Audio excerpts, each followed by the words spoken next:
지난번 일주일간 햄버거만 먹기에 이어서 이번에는 저탄고지 식단으로 일주일을 보내겠습니다. 다른 저탄고지 식단과 다르게 비계 중심으로 먹는 식단으로 진행하겠습니다. 비계만 따라서 먹을게요. 네.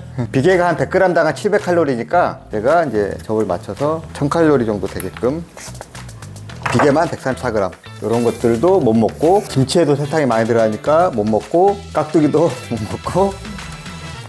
첫 입부터 느글느글 하는데, 오히려 구운 게 나은 것 같아. 비계는 삼겹살 비계를 좋아해서 오히려 더 쉬울 줄 알고. 다 먹었습니다. 돼지 비계 300g 정도, 약 한 1800칼로리 정도 됩니다. 돼지고기는 무항생제 지방 삼겹살로 준비하였습니다. 돼지고기가 소고기보다 불포화 지방이 풍부하고 항생제 잔류물을 섭취하게 되면 알레르기 반응, 호르몬 균형 변화, 심지어 항생제 저항성 문제를 촉진할 수도 있어 고기를 많이 먹는 저탄고지에서는 무항생제 고기를 먹는 게 좋습니다. 설탕이 들어가지 않는 재래식 된장. 고기는 역시 구워 먹는 게 맛있네요. 수육보다는 먹을만 합니다. 고지방식에서 장 건강과 변비를 예방하기 위해서 충분한 양의 식이섬유를 먹는 게 중요합니다.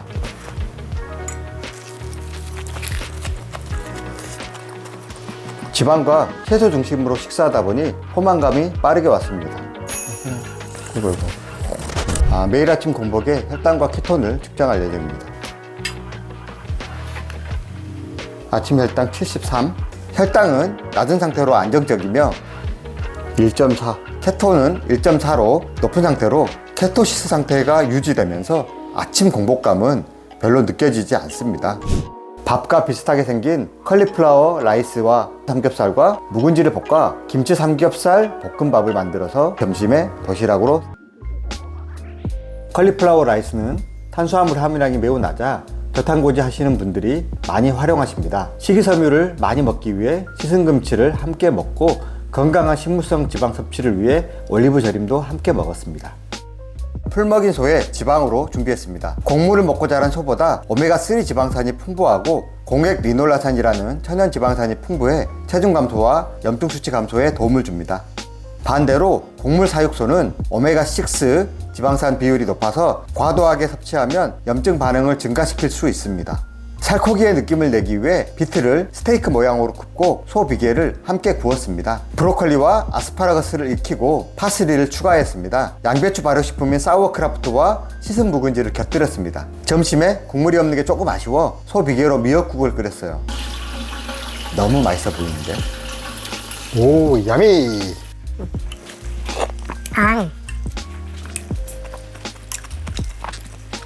비트는 구우니까 좀 달아져서 좀 남겼습니다. 근데 이렇게 먹고 나니까 내일 점심은 간단하게 먹어도 될 것 같습니다. 케톤은 1.8, 지금 케토시스 상태가 유지되고 있고 공복감은 별로 없습니다. 점심에 먹으려고 싸온 어제 지방으로 끓인 미역국인데 배가 안 고파요. 저는 이미 케토시스 상태고 지방 대사를 이루어지고 있고 제 몸에 있는 지방도 태우고 있기 때문에 배가 고프지 않는 것 같아요. 얘는 닫고 케토시스를 조금 더 활성화시키기 위해서 산책을 하도록 하겠습니다. 케톤 수치가 올라간다는 것은 지방대사가 진행된다는 증거인데, 지방 분해 시 산소가 많이 사용되기 때문에 지방산 산화 과정을 촉진하고 에너지를 효율적으로 전환할 수 있도록 산책과 같은 유산소 운동을 하는 게 좋습니다. 3일차 저녁은 돼지 비계, 양배추 쌈을 준비하였습니다. 비계는 500g 한 팩을 다 구워 먹고 채소는 찐 양배추 쌈으로 먹겠습니다. 고지방식을 할 때 소화기관에 부담이 갈 수 있어 채소는 찌거나 익혀 먹는 게 좋습니다. 돼지고기 500g을 다 구웠는데 이제 기름으로 한 150g 정도 빠져서 한 350g 정도, 그리고 미나리, 신김치 씻은 거 볶은 거랑 그 다음에 양배추, 된장, 식초 살짝 섞은. 내일 아침 점심은 안 먹어도 될 것 같아요.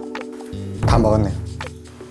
고지방식이 가끔 산화 스트레스를 증가시킬 수 있어서 식사 후나 수시로 녹차나 홍차를 마시는 게 좋습니다. 저는 카페인이 조금 적은 녹차를 마셨습니다.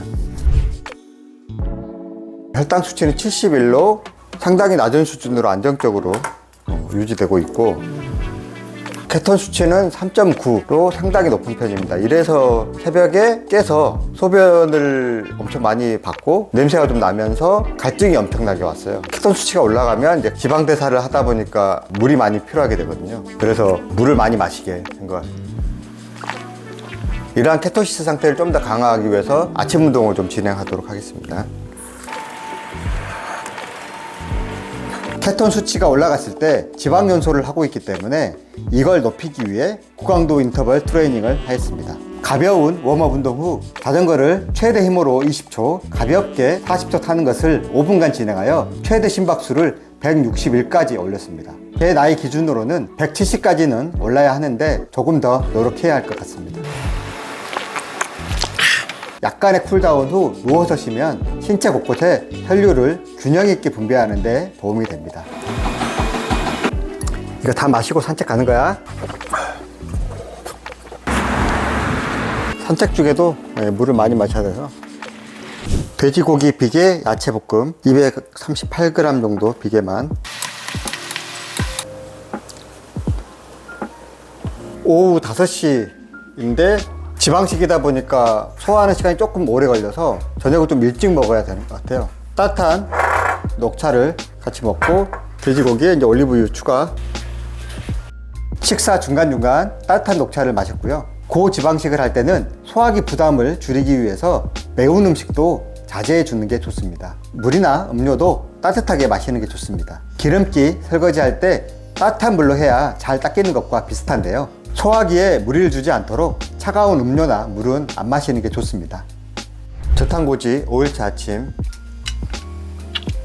혈당은 67, 케톤은 4.4로 완전한 케토시스 상태. 지방대사가 일어나게 되면 체내 수분이 많이 소실되게 됩니다. 탄수화물 저장 형태인 글루코겐을 사용하면서 물이 함께 배출하게 되는데 이때 나트륨, 칼륨과 같은 전해질도 함께 배출됩니다. 그리고 케톤체를 처리하고 배출하기 위해서 충분한 수분과 전해질도 필요합니다.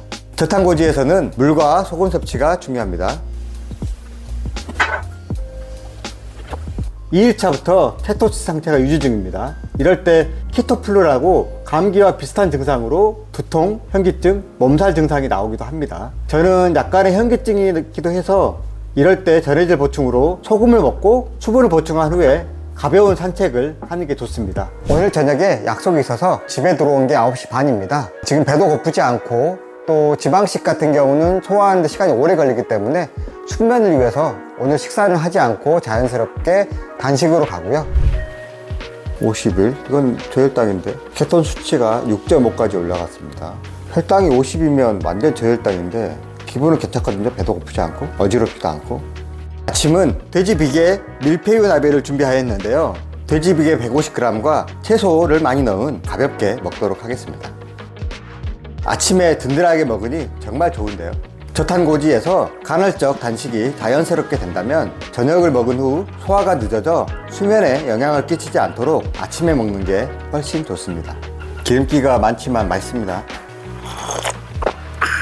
지금도 약간 저혈당 상태인데 제가 케톤 수치가 높기 때문에 제 에너지 대사는 지금 현재 지방으로 이루어지고 있기 때문에 뭐 힘이 없거나 어지럽거나 그러진 않아요. 사무실에 돌아와서 혈당을 다시 한번 측정하는데요. 네, 64 상당히 올라오긴 했습니다. 근데 다른 기계로 한번 70 정도, 그러니까 70에서 64 정도 나오는 것 같아요. 아주 저혈당 상태는 벗어난 것 같습니다. 못 먹어서 미안해요. 한잔 드세요. 이거 다 설탕. 김치에도 설탕이 들어가잖아요. 국물에도 이게 그래서. 근데 배가 안 고파요. 그래서 안 먹어도 될 것 같아요. 맛있게 드세요. 맛있어요? 비계 부분 없나? 혈당 기기마다 10에서 15%까지 오차 범위가 있다고 해서 기계 2대로 측정하도록 하겠습니다. 한 기계에서는 61, 이게 78인데 뭐 제 생각에는 70 내외가 되지 않을까 생각해서 저혈당은 크게 걱정하지 않도록 하겠습니다. 케톤 수치는 6.3, 어제와 마찬가지로 6배 이상을 유지를 하고 있습니다. 그러니까 제 몸이 완전히 케토시스 상태가 돼 있고 혈당은 낮게 안정적으로 유지돼 있다는 거죠. 그리고 저의 에너지 레벨이 낮거나 그러지 않습니다. 아침에도 배가 아프지 않아요. 마지막 날이기 때문에 아침 식사를 가볍게 하도록 하겠습니다. 보쌈을 같이 데피는 중에 채소를 먼저, 채소는 이렇게 육수에 한번 살짝만 데치고, 청경채도 추가로, 소스로 와사비 조금, 간장 조금, 레몬즙 조금,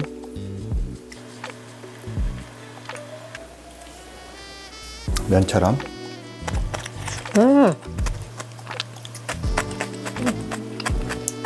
다 먹었는데 배가 많이 불러서 점심하고 저녁도 안 먹어도 될 것 같아요.